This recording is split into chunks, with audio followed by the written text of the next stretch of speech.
E aí, eu sou o Cauê e você tá no Filmologia. Num futuro distante, onde as viagens espaciais são possíveis, uma tripulação acaba se desviando da rota e se perdendo a 150 mil anos-luz de distância da Terra.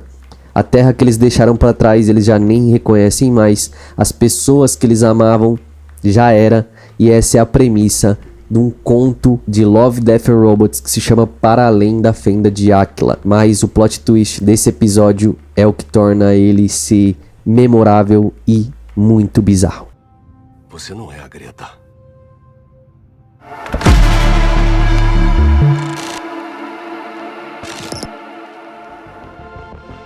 Aliás, esse episódio aqui é meio explícito, tá? Tem um certo conteúdo sexual ali, então já vai preparado pra isso. Mas se você tá querendo dar um up aí no seu estúdio com microfone, câmera, lente, luz, os links da Amazon estão na descrição, corre lá. O nome do episódio, Para Além da Fenda de Áquila, ele se baseia num grupo de constelações aqui da Via Láctea mesmo, que se chama Serpens Aquila, que significa águia ali no latim, e é a representação do deus romano Júpiter. No início do episódio a gente vê o Tom e a tripulação dele indo fazer essa viagem aí, passando por um portal. Eles estão entrando em sono criogênico e passando por uma espécie de portal que vai dar aí num destino muito distante. A viagem dá errado e ele acorda numa estação espacial totalmente diferente da esperada, e lá ele reencontra uma pessoa que ele já conhecia, que é a Greta. Enquanto os amigos dele ainda não estão bem o suficiente ali para acordar, para ter esse reencontro, eles continuam na câmara criogênica. O Tom e a Greta ali fazem um vucu-vucu e tal, um remember, mas ele se sente incomodado, parece que algo tá estranho, e ele começa a confrontar a Greta, que conta pra ele que na verdade ele tá muito mais distante do que ele pensava. A engenheira da nave que faz o cálculo ali, né, de rotas, ela acorda e ela tá meio atordoada, ela vai pra cima da Greta, ela fala pro Tom que ela não é a Greta, começa a tentar atacar ela, e o Tom se liga que tem alguma coisa estranha ali e confronta a Greta, que por sua vez fala pra ele que na verdade a realidade ali é muito mais bizarra do que ele pensa. Ela conta pra ele que eles estão dentro de uma simulação, e se o Tom acordasse, ele ia ver algo que a mente dele não poderia suportar. O Tom fica impaciente e começa a confrontar ainda mais, fala que ele precisa ver a realidade, precisa ver quem que é aquela pessoa que está ali. E aí aquela pessoa, aquele ser, decide mostrar a verdade pro Tom, que dá numa realidade bizarra. Tá bem, Tom.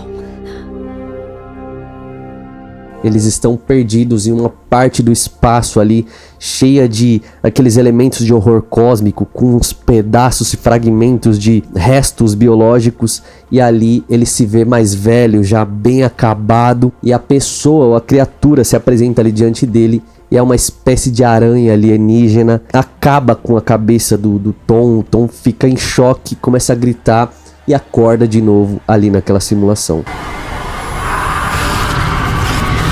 O episódio não se aprofunda tanto nos pormenores porque tem uma limitação de tempo, né? Cada episódio ali do Love, Death and Robots são curtas, antológicos, cada um vai contar uma história. E nesse caso aqui, Para Além da Fenda de Áquila, é baseada num livro de ficção científica que já explora muito mais os conceitos aí deixados no curta, e conta que essas aberturas, aqueles portais que eles passam, são na verdade estruturas que foram deixadas por seres, civilizações alienígenas muito antigas, e deixaram lá sem nenhuma espécie de instrução para o ser humano se virar e usar aquilo como uma espécie de alavancar a viagem na velocidade da luz. Na verdade, aquilo torna a velocidade da luz 10 vezes mais rápida para sua nave. O problema é que eles não sabem ainda usar direito, é a inteligência artificial que tem aqui no planeta Terra só consegue decifrar poucas informações das runas. As runas são as instruções para galera viajar aí, né, ligar essas aberturas de um ponto a outro no espaço. E a inteligência artificial não consegue decifrar por completo, por isso dá esses erros aí de viagem. Só que aí o ser humano, ele conseguiu aí constituir uma nova profissão, que são essas pessoas que conseguem calcular, fazer o cálculo de rota, que é a engenheira da nave do Tom. Só que deu errado a viagem e eles foram parar lá no fim do mundo.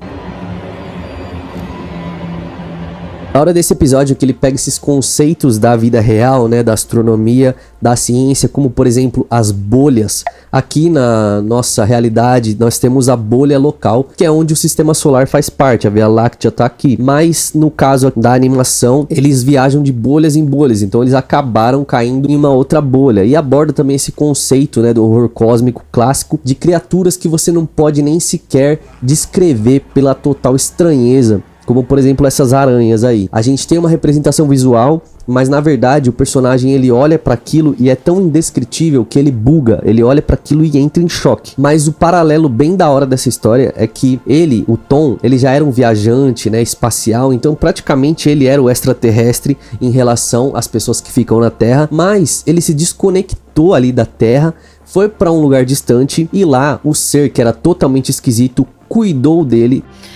Cuido de todas as almas perdidas que vêm parar aqui. Deixou ele numa simulação e na simulação o único jeito da mente dele ficar sã, ele precisava ver coisas que ele já reconhecia, como por exemplo a Greta, um rosto familiar, então ele necessitava da humanidade dele de volta. A galera reflete muito se essas criaturas elas na verdade estão sugando a energia ali do personagem. Mas não, na verdade ela está ajudando por pura compaixão, por puro companheirismo. Dá pra ver o personagem da Greta ali chorando, né? Que é a representação daquele ser, daquela aranha triste, comovida com o estado atual do protagonista. Essas criaturas foram parar ali antes e por conta desse companheirismo de umas das outras ali, elas conseguiram sobreviver àquele local inóspito. Então ela precisa daquele companheirismo, daquela comunhão entre eles, seja do ser humano, seja de outras criaturas, para poder sobreviver. Paralelo muito louco, né? Na verdade, se você for se aprofundar um pouco mais no tema, você vê que em meio ao caos, em meio a situações totalmente desesperadoras, a gente precisa de uns aos outros para nos abraçar ali e conseguir superar. Não sei se vocês já repararam, mas aqui no canal a gente tenta extrair uma mensagem, uma lição de filmes, de obras, de séries, e eu fiz a mesma coisa com Round 6, que traz uma lição assim especial sobre a ganância humana, e eu vou deixar o vídeo aí na descrição, no comentário fixado e nos cards aparecendo na tela. Clica lá e assiste porque tá muito massa também, fechou? É isso, galera, fiquem todos com Deus, até o próximo vídeo, falou!